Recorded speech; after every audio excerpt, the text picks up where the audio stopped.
जय हिंद, वंदे मातरम। स्वागत है आप सभी का गुरुजी वर्ल्ड एग्जाम स्टडी प्लेटफॉर्म में। राष्ट्र हित में शिक्षा, this is Dheeraj Dwivedi from Guruji world. आज की है वीडियो सीटेट पर ऐसी प्रहार करने वाली वीडियो साबित होगी कि हूबहू वैसे ही प्रश्न एग्जाम में मिलेंगे जैसे एग्जाम के लिए हम आज 30 क्वेश्चन 30 कॉन्सेप्ट में पढ़ाने वाले हैं। वरना हमारा पढ़ाना बेकार और आपका पढ़ना बेकार।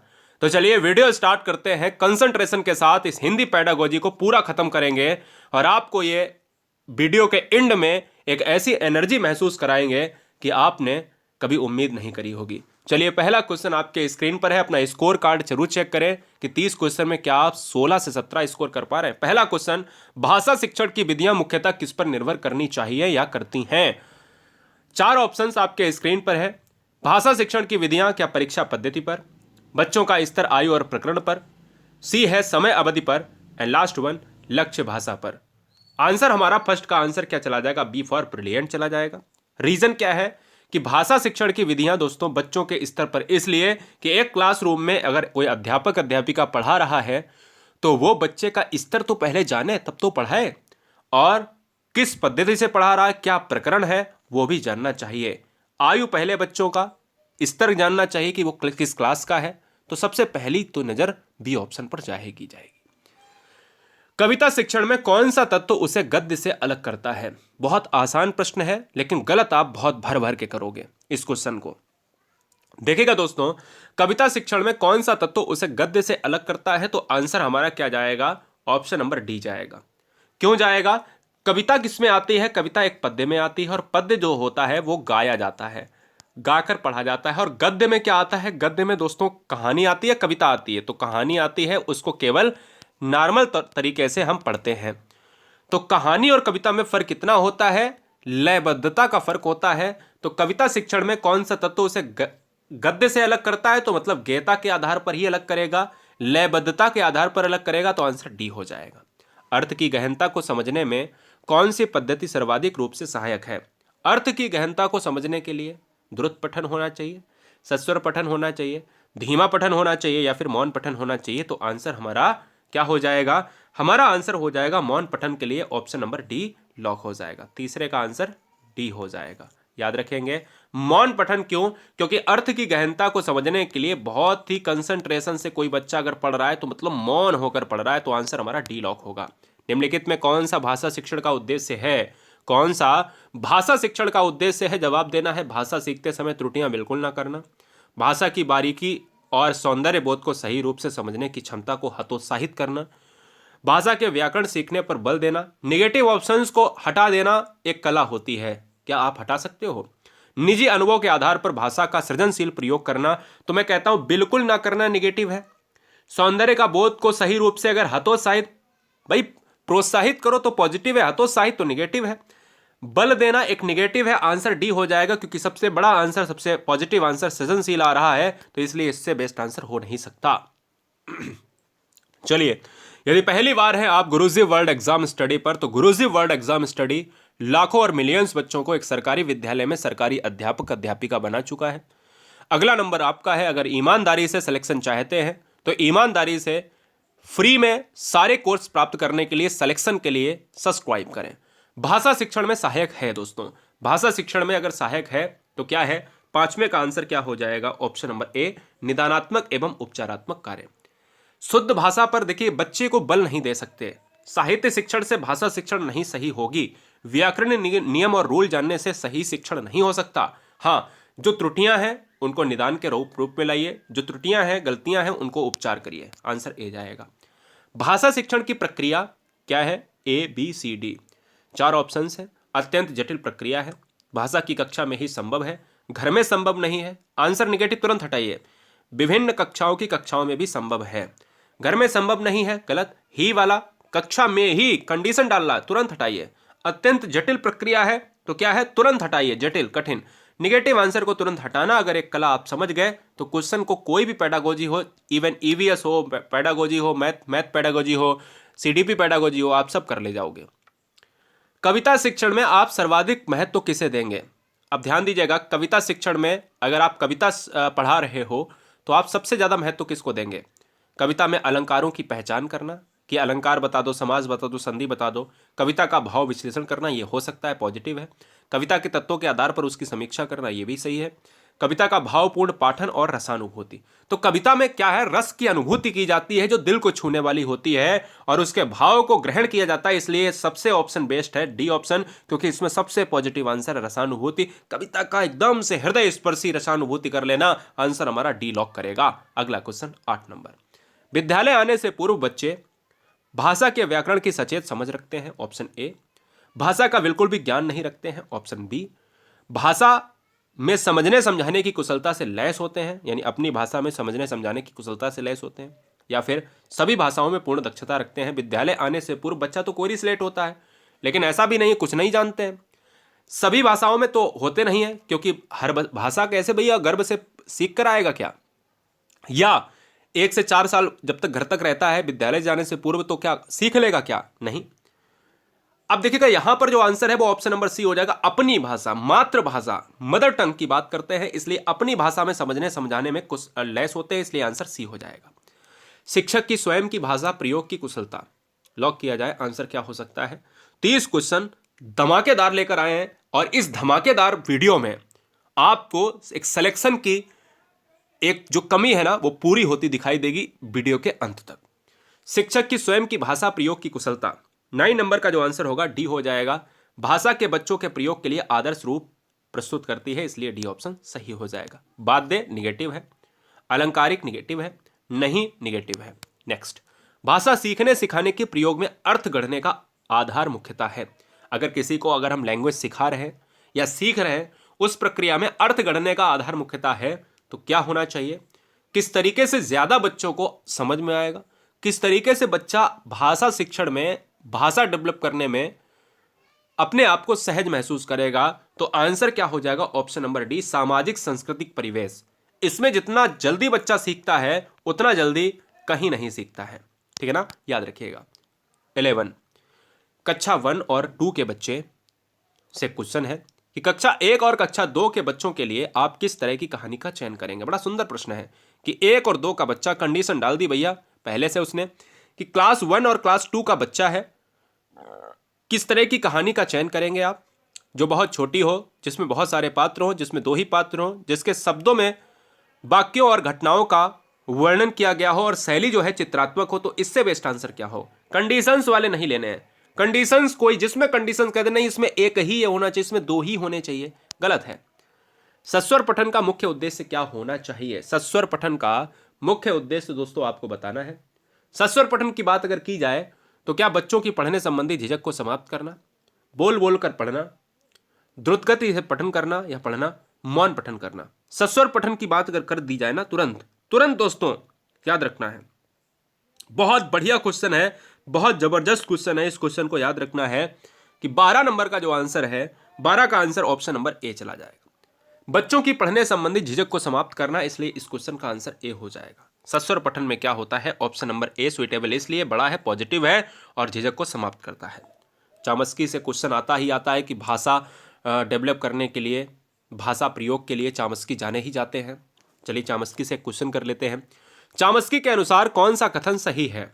चामस्की के अनुसार कौन सा कथन सही है। बच्चों में भाषा सीखने की जन्मजात क्षमता होती है, बच्चों में भाषा सीखने की जन्मजात क्षमता नहीं होती है, मनाही कर रहा है ऑप्शन नंबर बी। बच्चों में भाषा सीखने की क्षमता बहुत सीमित होती है, एक सीमित दायरे में धकेल रहा है ऑप्शन। बच्चों को व्याकरण सीखना जरूरी होता है, तो मैं कहता हूं इससे भी बेस्ट आंसर क्या हो सकता है, इन बीसीडी में से ऑप्शन नंबर ए इसलिए बेस्ट है क्योंकि जन्मजात क्षमता होती है, बच्चे अपनी भाषा से लैस होते हैं, बच्चे अपनी भाषा से लैस होते हैं और बच्चे भाषा सीख सकते हैं, हर बच्चा भाषा सीख सकता है। प्राथमिक स्तर पर हिंदी भाषा शिक्षण के लिए सबसे अधिक महत्वपूर्ण क्या है। बहुत सुंदर सा प्रश्न है कि प्राइमरी लेवल की बात कर ली, इस क्वेश्चन में पहले से कंडीशन डाल दी कि प्राथमिक स्तर है, हिंदी भाषा शिक्षण के लिए सबसे बेस्ट ऑप्शन कौन सा होता, सबसे बेस्ट जो है तकनीक क्या होगी। पाठ्य पुस्तक, उच्च स्तरीय तकनीक यंत्र, भाषा प्रयोग के अवसर, व्याकरण के नियमों को आप याद करा देते हो, स्मरण करा देते हो। मैं कहता हूं कौन सा निगेटिव हो सकता है, पाठ्य पुस्तक सब कुछ नहीं होती है, व्याकरण के नियम ही सब कुछ नहीं होते हैं, तकनीक यंत्रों का प्रयोग करके बच्चों को, छोटे बच्चे हैं कैसे पढ़ेंगे, आंसर सी होगा। अगर अवसर आप प्राप्त करा रहे हो तो हमारा जो आंसर जाएगा वो ऑप्शन नंबर क्या, सी के साथ चला जाएगा। नेक्स्ट, पठन पाठन के अंत में ऐसे अभ्यास एवं गतिविधियां हों जो सरल भाषा वाले हों, ऑप्शन नंबर ए। बच्चों को स्वयं कुछ करने और सीखने के अवसर प्रदान करे, कितना अच्छा ऑप्शन है, क्या मैं यहीं रुक जाऊं? चलिए और पढ़ लेता हूं। केवल पाठ, तुरंत काट दीजिएगा केवल वाला, पाठ पर बिल्कुल आधारित ना हो निगेटिव है। ऑप्शन नंबर ए और बी में लड़ाई अगर हो रही तो बी सबसे बड़ा आंसर, सबसे पॉजिटिव आंसर है, क्योंकि इसमें बच्चे को अवसर मिल रहा है। और अगर अवसर प्रदान कर रहे हो, स्वयं करने की बात कर रहे हो, क्योंकि करके सीखना एनसीएफ 2005 कहता है, आंसर बी जाएगा। लर्निंग विदाउट बर्डन की बात भी करी गई है। 16 नंबर, प्राथमिक स्तर पर भाषा सीखने सिखाने की सबसे पहली शर्त क्या है? बड़ा सुंदर सा प्रश्न है, ध्यान दीजिएगा। प्राथमिक स्तर पर भाषा सीखने सिखाने की सबसे पहली शर्त बताइए। पहला, सरल पाठ्य पुस्तक। दूसरा, बाल साहित्यकारों का साहित्य। तीसरा, चार्ट पोस्टर से सुसज्जित कक्षा। और डी, निवेश समृद्ध संप्रेषण का वातावरण, यानी जो वातावरण है वो बड़ा यूनिक है, पॉजिटिव है। आंसर 16 का क्या होगा? तो 16 का आंसर जाएगा, मैं कहता हूं, सिखाने की पहली शर्त आपको पूछी है। सिखाने की पहली शर्त पूछी है। तो दोस्तों मैं आपको बता दूं, यहां पर अगर क्वेश्चन में दोस्तों इस क्वेश्चन को विवादों में रखा जाता है। पहली बात बता दूं, इस क्वेश्चन को ऑप्शन नंबर ए और ऑप्शन नंबर डी को काफी विवादों में रखा जाता है, इसलिए बड़ा ध्यान से लगाना है। तो सीधी सी बात है कि अगर आप वातावरण दे रहे हो सही, तो फिर क्या दिक्कत है? क्या पाठ्य पुस्तक तो एक निगेटिव सेंस है भैया, ऑप्शन जाएगा डी के साथ। 17 नंबर पर आ जाइए फटाफट। बच्चों के भाषा विकास के लिए क्या जरूरी है? बहुत सुंदर प्रश्न है कि अगर आप भाषा को डेवलप करना चाहते हो तो बताइए कौन सा ऑप्शन जरूरी है। अनुकरण के लिए प्रोत्साहित कर दीजिए आप, भाषा प्रयोग के अवसर दे दीजिए, दोनों ऑप्शन क्लियर है, दोनों ऑप्शन पॉजिटिव है।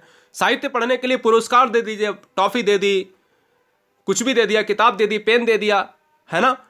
व्याकरण सीखने के लिए प्रोत्साहित करना। अब ऑप्शन तो हमारा देखिए, व्याकरण भैया नियमों पर आधारित होता है, इसलिए निगेटिव है। पुरस्कार देना ये सब निगेटिव है, दंड देना निगेटिव है। बच्चों को पुरस्कार देना ज्यादा गलत है। लेकिन क्या साहित्य पर पढ़ने के लिए पुरस्कार दिया जाना चाहिए? गलत है ना। आंसर हमारा ऑप्शन नंबर बी हो जाएगा। अनुकरण के लिए प्रोत्साहित करना और भाषा प्रयोग के लिए, क्योंकि हम भाषा विकास की बात कर रहे हैं, और जब हम भाषा विकास की बात कर रहे हैं तो भाषा प्रयोग के अवसर ही देंगे। आंसर बी लॉक हो जाएगा, इसलिए ध्यान देना है। 18 नंबर आपको और याद रखिएगा। चलिए 18 नंबर देखिए, भाषा के माध्यम से बच्चों का ज्ञान क्षेत्र में विस्तृत होता है। बच्चों का ज्ञान किस क्षेत्र में विस्तृत होता है? जिसमें सर्वाधिक योगदान है बाल साहित्य की पुस्तकों का, विभिन्न प्रकार की सांस्कृतिक गतिविधियों का, राष्ट्रीय समाचार पत्र और पत्रिकाओं का, विभिन्न प्रकार की कविताओं का। तो आंसर बेटा ऑप्शन नंबर ए इसलिए लॉक होगा। क्यों लॉक होगा? क्योंकि मध्यम, कौन सा ऐसा माध्यम बनता है कि जो बच्चों का ज्ञान बढ़ाता है, विस्तृत करता है। ध्यान दीजिएगा, विस्तृत केवल बाल साहित्य कर सकते हैं, छोटे बच्चे हैं, 1 2 3 4 स्टैंडर्ड, याद रखो दोस्तों। इसलिए राइट आंसर जाएगा ऑप्शन नंबर ए के साथ। अगला क्वेश्चन है 19 नंबर, बताइए। वे कथन जो आपसी व्यवहार में सामान्य रूप से प्रयुक्त होते हैं उन्हें क्या कहा जाता है? कमेंट किया जाए, बताइएगा इस क्वेश्चन का आंसर क्या हो सकता है। बहुत सुंदर सा प्रश्न है, आपको जवाब देना है, आंसर करना है।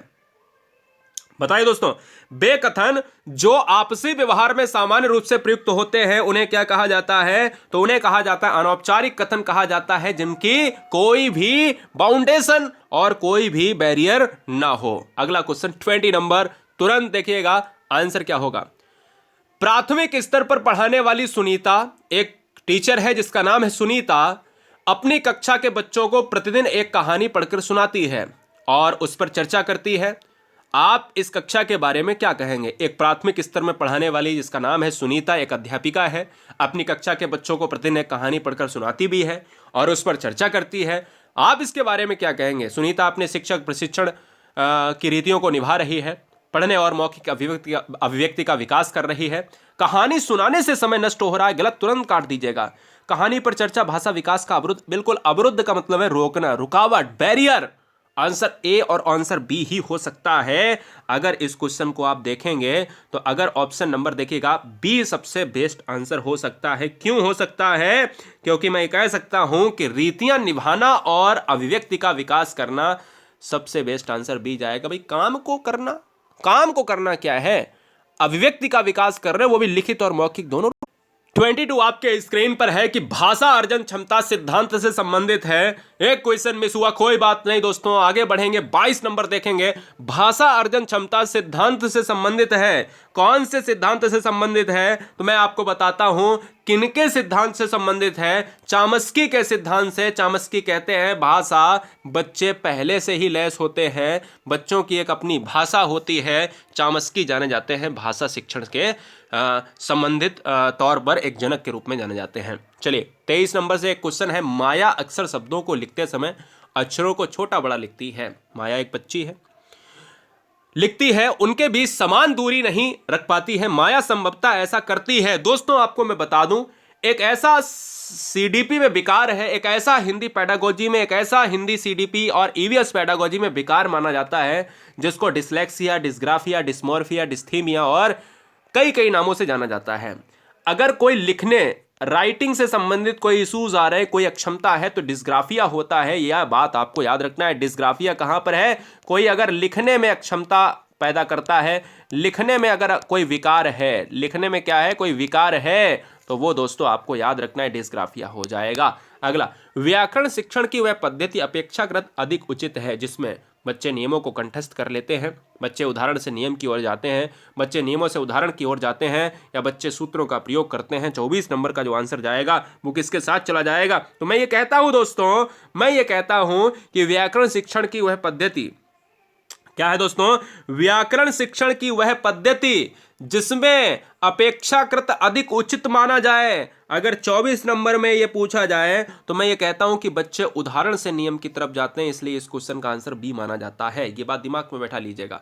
अगला क्वेश्चन है 25 नंबर, बच्चों की लेखन क्षमता का आकलन करने की दृष्टि से कौन सा प्रश्न सर्वाधिक बेहतर है? सर्वाधिक बेहतर है अगर हम लेखन क्षमता का आकलन करना चाहते हैं कि बच्चे किस तरीके से सोचते हैं, किस तरीके से विचारते हैं, किस तरीके से लिखते हैं अपने भाव को, बहादुर वित्तों शीर्षक कहानी लिखिए। बहादुर वित्तों पर कहानी का शीर्षक दीजिए। बहादुर वित्तों में संज्ञा शब्द को चिन्हित करना है। अच्छा, सबसे ज्यादा कहां पर बच्चा एफर्ट्स दिखाएगा? सबसे ज्यादा बच्चा ऑप्शन नंबर डी होगा, दिखाएगा। शीर्षक दे देगा आसानी से, कहानी लिख देगा आसानी से, चिन्हित कर देगा आसानी से, लेकिन उसको पूरी तरीके से बदलकर ही अपने भाव में, अपने शब्दों में अगर लिखेगा तो सर्वाधिक बेहतर रहेगा। आंसर डी हो जाएगा। अगला क्वेश्चन आपके स्क्रीन पर है, ये रहा। कह रहा है पढ़ने की कुशलता में सर्वाधिक महत्वपूर्ण है। पढ़ने की कुशलता में सर्वाधिक महत्वपूर्ण अर्थ निर्माण, उच्चारणगत शुद्धता, तीव्र गति एंड लास्ट वन दोस्तों शब्द पढ़ना। आंसर हमारा ऑप्शन नंबर ए हो जाएगा। अर्थ का निर्माण नहीं कर पा रहे हो, अर्थ को निर्मित नहीं कर पा रहे हो तो कैसे होगा? 27, संयुक्त परिवारों में बच्चों का भाषा विकास अपेक्षाकृत बेहतर होता है। संयुक्त परिवारों में बच्चों का भाषा विकास अपेक्षाकृत होता है बेहतर। इसका आधार क्या है? बड़ों की परिपक्व भाषा, बच्चों द्वारा बड़ों का अनुकरण, परस्पर प्रश्नोत्तर या परस्पर अंतःक्रिया। 27 नंबर का आंसर जाएगा अंतःक्रिया। क्यों? क्योंकि संयुक्त परिवारों में बच्चों का भाषा विकास, अंतःक्रिया, लोग ज्यादा संयुक्त परिवार, बहुत से बच्चे, बहुत से लोग, बड़े भी होंगे, छोटे भी होंगे, और अंतःक्रिया के माध्यम से सीखेंगे तो सबसे बेस्ट आंसर होगा। प्राथमिक स्तर पर भाषा शिक्षण के संदर्भ में कौन सा कथन सर्वाधिक उचित है? बताइए। बच्चा प्राइमरी लेवल का है, शिक्षण के संदर्भ में आपको सबसे बेस्ट कथन बताना है। सभी बच्चों की प्रगति समान रूप से होनी चाहिए, ही होनी चाहिए। अगर ही देखो तुरंत काट दो नेगेटिव में, ठीक है ना। पॉजिटिव में अगर नेगेटिव आ जाए तो गलत होना चाहिए, ठीक है ना। बच्चों को विभिन्न प्रकार का बाल साहित्य पढ़ने के अवसर दें, ये सही है, हो सकता है आंसर। बच्चों को क्रम से भाषा कौशल सिखाने जाने चाहिए। कंडीशन डाल दी, तुरंत काटो। केवल डाल दिया, अरे कंडीशन डाल दी, आंसर बी हो जाएगा। अवसर देना सबसे पॉजिटिव है। 29 नंबर आपके स्क्रीन पर है। कह रहा पोर्टफोलियो मदद करता है। पोर्टफोलियो क्या होता है? पोर्टफोलियो बच्चों का लेखा जोखा होता है, जो बच्चा साल में प्रगति करता है। प्रगति का एक रिपोर्ट कार्ड होता है, वही पोर्टफोलियो होता है कि बच्चे ने क्या क्या सीखा है इतने इतने दिनों में, यही पोर्टफोलियो होता है। मदद करता है, क्या मदद करता है? क्रमिक प्रगति का, प्रगति वाला ऑप्शन ढूंढ लो कि बच्चे की प्रगति क्या है। क्रमिक प्रगति, प्रगति का आकलन करने में, एवेल्यूट करने में दोस्तों। अगला क्वेश्चन 30 नंबर आपके स्क्रीन पर है। चैनल पर पहली बार है कोई बहन कोई भाई तो ईमानदारी से चैनल को सब्सक्राइब करें, एक सिलेक्शन के लिए और सरकारी विद्यालय में अध्यापक और अध्यापिका बनने के लिए। और उम्मीद करता हूं कि आप क्वेश्चंस के जरिए अपने एग्जाम को फोड़ देंगे। अगर आप चाहो तो नीचे दी गई लिंक 2 घंटे में सारी खत्म कर दोगे। 10-10, 15-15 मिनट की वीडियोस हैं। कहीं पेड कोर्स लेने की, कहीं इधर उधर किताब झांकने की जरूरत नहीं। वीडियो केवल यूट्यूब पर देखिए और पूरे सिलेबस को एनसीईआरटी तौर पर खत्म कर लीजिए, एग्जाम दीजिए और एग्जाम में क्रैक कर लीजिए एग्जाम। अंतिम प्रश्न का आंसर क्या होगा? सी ऑप्शन हो जाएगा। समरूपता की समझ विकसित होगी। कक्षा 3 की गणित की अध्यापिका बिमला प्रकाश बच्चों को प्रेरित कर रही है कि बिंदुओं की ग्रिड आकृतियां बनाएं। इससे बच्चों की क्या होगी? समरूपता की समझ विकसित होगी। ये गणित और हिंदी का मिक्सअप क्वेश्चन था दोस्तों। मैं उम्मीद करता हूं कि आपने इस वीडियो को एंजॉय किया होगा। अपने 4 दोस्तों में ये जरूर बताइए, उनसे ये ना कहिए सब्सक्राइब कर ले, मेरा सब्सक्रिप्शंस नहीं इंपॉर्टेंट, मेरा उद्देश्य है सिलेक्शन। उनसे ये कहिए कि अगर आपका परीक्षा आपका एग्जाम है, आपको पढ़ना है, तो क्विक रिवीजन चल रहा है। एक चैनल का नाम है गुरुजी वर्ल्ड। अपने मित्रों को, अपने दोस्तों को, अपनी सहेलियों को, सबको बताइए दोस्तों, क्योंकि ये अंतिम समय है। अंतिम समय में किसके घरों में अगर खुशियां आती हैं तो क्या दिक्कत है। Love you guys, thanks for watching video Guruji world exam study. Vande Mataram. आप सभी के माता पिता को इंकलाब जिंदाबाद, जय हिंद, प्रणाम, नमस्ते, आदाब, सत श्री अकाल, ताल ठोकर, जय महाकाल। Love you guys.